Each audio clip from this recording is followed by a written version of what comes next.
I'm Dee Marie. And together, we're the Artistic Nomads. In order to fully prepare for our upcoming nomadic life, we need to radically reduce all of our belongings so they can fit into an RV. As part of that process, we recently sorted through all of our books, which was a much bigger project than we anticipated. It was so large that we broke it down into 3 separate sorts. We started by reducing our general library of fiction, nonfiction, reference, and children's books. Then we tackled the cookbooks, and finally, sexuality and erotic titles. If you have a large enough library, you may find that breaking it down into smaller chunks like this will help keep the project from being too overwhelming. You will probably want to divide the library by ownership as well, so that each family member sorts through their own books. In our case, most of the books we own, we've gotten since we've been together, so we felt comfortable sorting them together. Our one exception was cookbooks. When we first got together, Dee Marie had a few cookbooks, and of course I had several. But since I'm the professional cook, I took over cooking for the household, and that made all the cookbooks my responsibility. That meant it was up to me to decide which cookbooks stayed and which cookbooks were released out into the world. We found that the biggest factor that helped to keep in mind is that we live in a digital world. More and more books are available as ebooks that you can either buy outright or you can borrow from your local library or online lending program. Plus, there are a ton of public domain books that are available for free through sites like Project Gutenberg, through your Apple Store on your phone, through Amazon.com even has books for free. A quick search online is going to reveal even more sources for free ebooks. You might also want to consider how the internet has significantly reduced or eliminated the need for reference books. Dictionaries, encyclopedia, household cleaning guides, and even manuals for your electronics and your appliances can usually be found online. And of course, cookbooks are rapidly being replaced for many people by recipe sites and blogs like mine, The Kitchen Shaman. There are even times when you can replace things with an app, right? Oh, yeah, I went looking for a crystal and gems reference because I didn't know which rocks I had. And instead of finding a reference book, I found an app that you can use to find out what rock you have. This is really cool. Now, I still do have a love for physical books, the way they feel in my hands and the ability to carry them anywhere. To highlight things with a pen is a very different feeling than to highlight them on a computer screen. And you don't have to worry about battery life. There are a few books that I read over and over again that make it worth keeping a physical copy, but only a few. My iPhone, a Kindle reader, even my laptop can hold hundreds of books without adding weight or taking up space in our RV. Plus, I can rapidly search the content of ebooks to find a quote or a specific passage that I want to reference, and I can adjust all the font styles and brightness and colors to make it easier to read that book in different environments, different times of the day. You can't do that with a physical book. No. In our clothing sort, we talked about how the world is our closet. For this book sort, we tried to remember that the world is also our library. As long as we have a physical address, we can maintain a library card that lets us borrow digital books.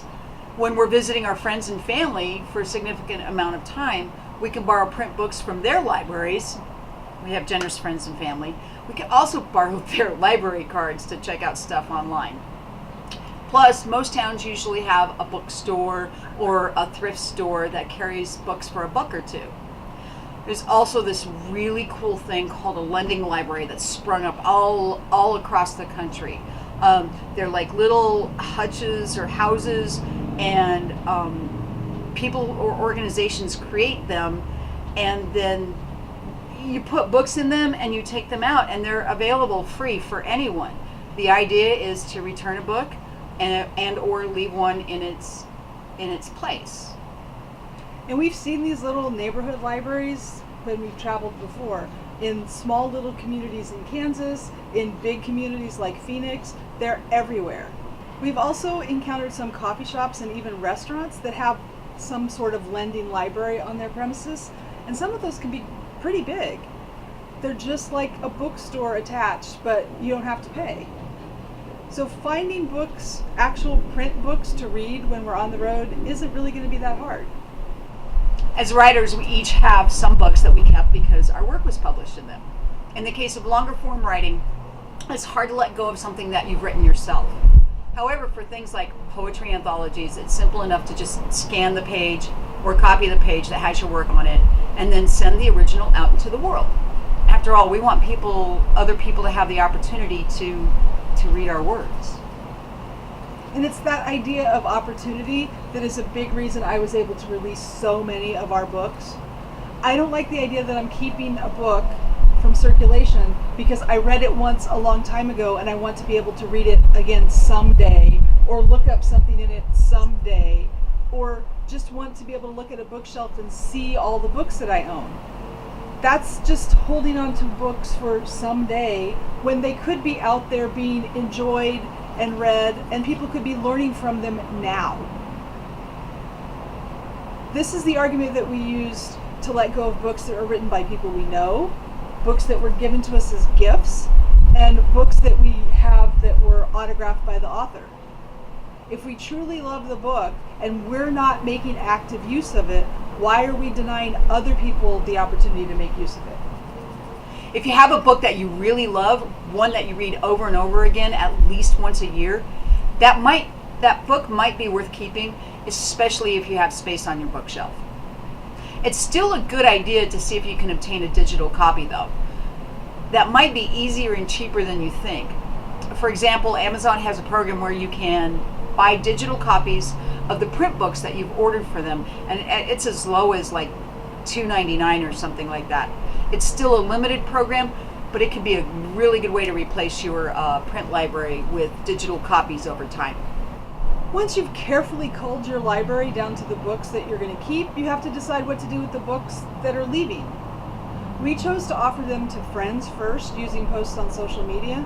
Some of the people who love to read have limited budgets for buying books and have limited access to libraries and other sorts of free books. So they're always looking for something to read that's new to them. We set aside a few books to offer for sale to specialized audiences, like the sexuality books and the food and recipe books. We took the rest to local resale shops, just as we did with our DVDs and CDs. We didn't get a lot of money for each one, but it was something. Plus, we know that the books will now circulate out in the world, and that makes us happy. You can also sell your books at a yard sale or online. We have some older books and rare titles that we'll be having appraised by a friend who used to be a bookseller, and maybe they can tell us if some of the books that we have are valuable, and we can get a higher dollar amount for them from collectors. An obvious option for getting rid of books is to donate them. As with entertainment media, books are in demand at community centers, nursing homes, and other places that serve specific populations. You can also choose to donate them to charities that will sell the books to raise money for their operating expenses and to provide services to their clients. One of my favorite routes is to donate the books to a library. Most libraries, when you make a donation, will sort through the books to see if something could actually be added into their collection, and then they hold a sale with all the books that are left. Most libraries right now are in danger of having to either limit their services or actually close down completely because government funding sources are drying up.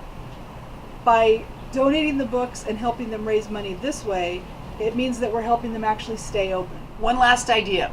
If you have books that are so well loved that they're falling apart, they're stained, they're missing pages or covers, you may think your only option is to put them in the recycle bin. Consider donating them to an altered book artist, someone who does collage or assemblage, or even to an art program that's looking for materials. That wraps up what we learned during our book sort. We were able to get rid of nearly 300 books all at once. And we have another stack of books that we'll be getting rid of once we've scanned or copied the sections out of them or have digitally replaced them. We'll be releasing videos that show this incredible book sorting process. There's going to be 3 of them. We have the general library, the cookbooks, and the sexuality and erotica.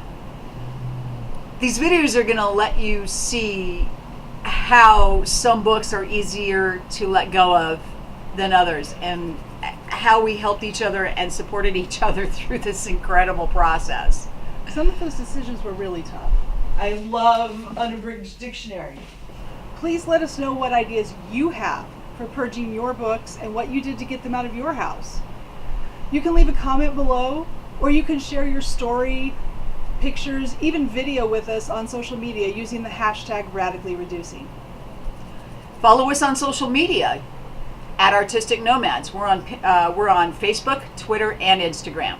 Don't forget to like and share this video to show your support for our project. And remember to subscribe to the channel so you don't miss any of our upcoming videos. Thanks for watching. See you on the road.